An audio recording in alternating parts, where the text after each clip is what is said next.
ইয়া গাহৰি মাংস আৰু এইফালে আদা নহৰু পেষ্ট জলকীয়া জালুক পিঁয়াজ তাৰপিছত নহৰু আৰু এইফালে লাই শাক আজি লাই শাকেৰে বনাম দেই গাইছ এইফালে তেল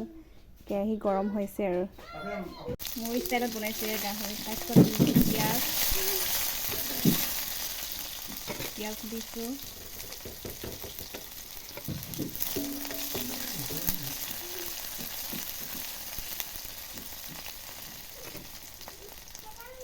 পিঁয়াজটো অকণমান সিজাৰ পাছত এয়া আদা অকণমান নহৰু অকণমান দিছোঁ আদা পাছতে দিম বাৰু ফাৰ্ষ্টতে দি লৈছোঁ এই গোন্ধটো ভাল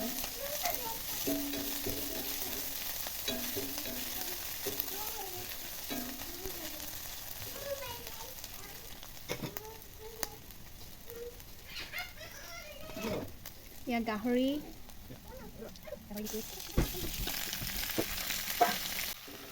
কেৰাহীখন সৰু হ'ল গাইজ তথাপিতো ইয়াতে বনাইছোঁ যিহেতু এইখন হৈছে মাটি কেৰাহী আৰু মাটি কেৰাহীত এনেকৈ মাংস বনাই খোৱাৰ সোৱাদেই বেলেগ সেইবাবে মই ইয়াতে বনাইছোঁ আৰু যিহেতু বহুত মানুহ নহয় আমি দুজনেই সেইবাবে ইয়াতে বনালোঁ আৰু আপোনালোকে চাই থাকক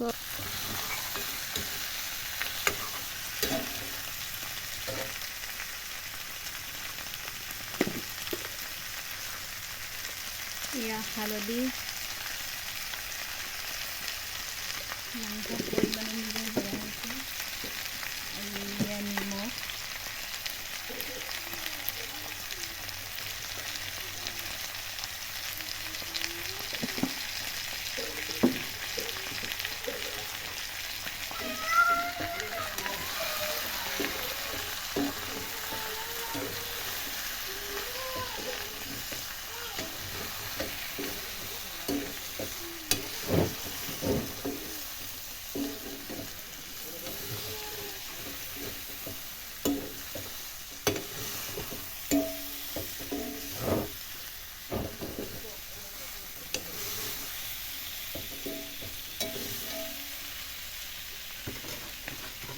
যদি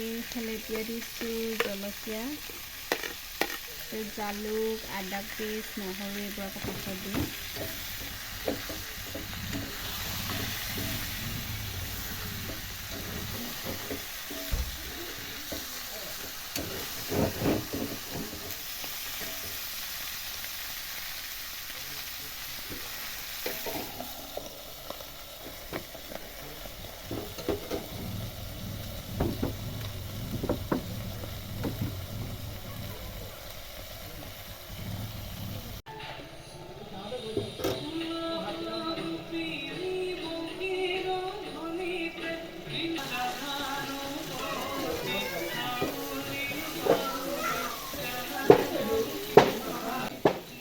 এয়া মাংস সম্পূৰ্ণকৈ সিজিব ল'লে আৰু এতিয়া মই লাই শাক দি দিম আৰু লাই শাক দিয়াৰ পাছত 10 মিনিটমান থৈ দিলে হৈ যাব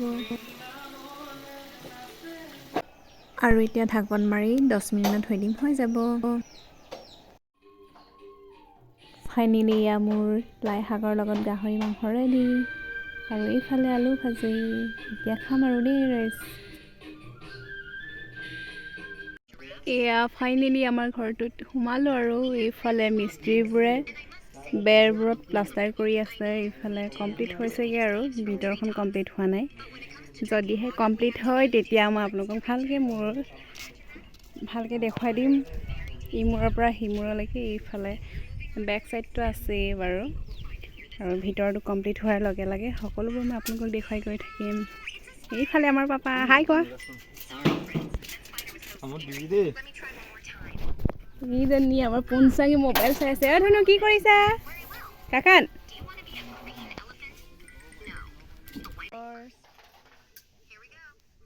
আৰু এইখনেই হৈছে আমাৰ ঘৰৰ আজিলৈ বাই বাই